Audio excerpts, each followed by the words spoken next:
Окуя болгон күн 11-май болсо бүгүн 18. Бирок окуучулардын эмнеден ууланганы боюнча так маалымат айтыла элек.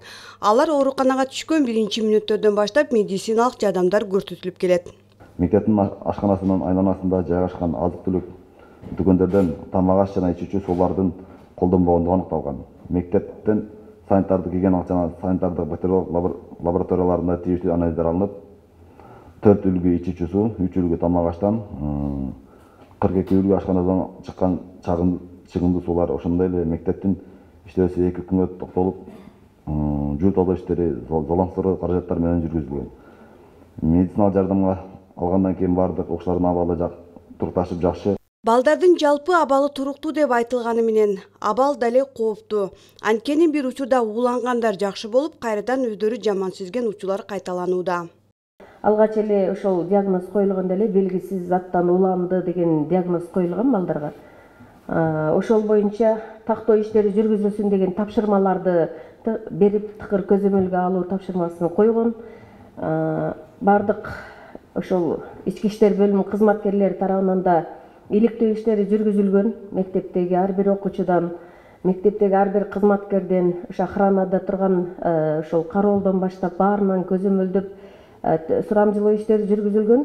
Бирок эч кандай ошол кандай заттан ууланып калганын аныкталган жок бүгүнкү күнгө чейин. Учурда 42 баланын 22си үйлөрүнө чыгарылды. Алардын 9-у мектепке келүүдө.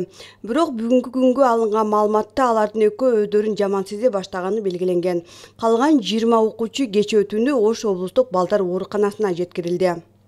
Абалдары же мындай ухудшение болуп туруп реанимацияга түшүп калган жок балдар, же биротоло жакшы болуп кеткен жок. Бирок жакшы болуп кеткендердин 42-нин ошол 20сы гана калып атат, 22си үйгө чыгарылып атат жакшы болуп. Аларды жакшы болуп эле жөнүнө жөнөтүп койгон жокпуз. Үй бүлөлүк медициналык кызматкерлерине тапшырып, аларды көзөмөлгө алдык.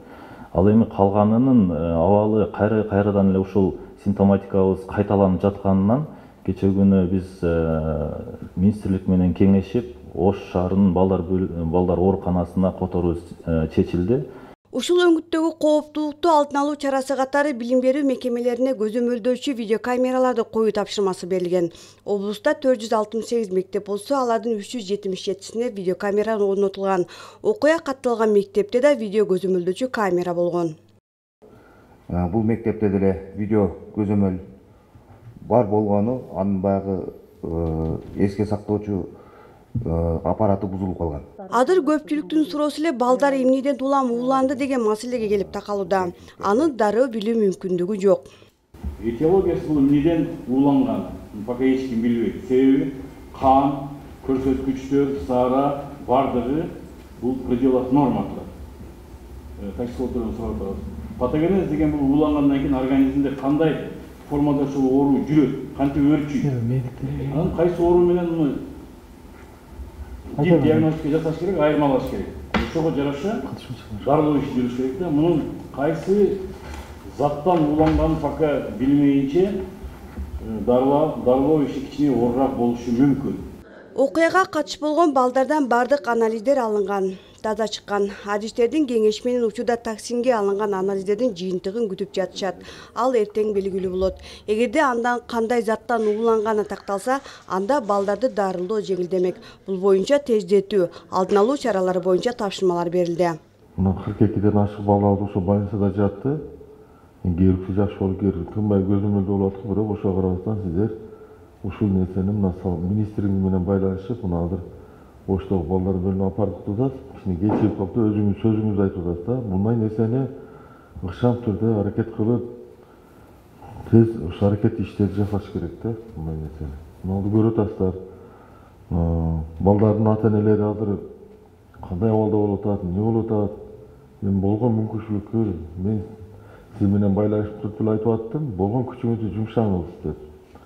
Эми балдар эми жакшы болуп кетсин, бирок ошого карабастан биз өз милдетибизди так жана өз убагында аткарышка аракет кылышыбыз керек. Эске салсак, 11-майда Кочкор Ата шаарында 42 окуучу белгисиз затка ууланып бейтепканага жаткырылган. Абалдан улам мектеп 2 күнгө жабылып, дезинфекциялоо иштери жүргүзүлгөн. Гүлжан Амандоева, Манас Назаров, Жалал Абад шаары.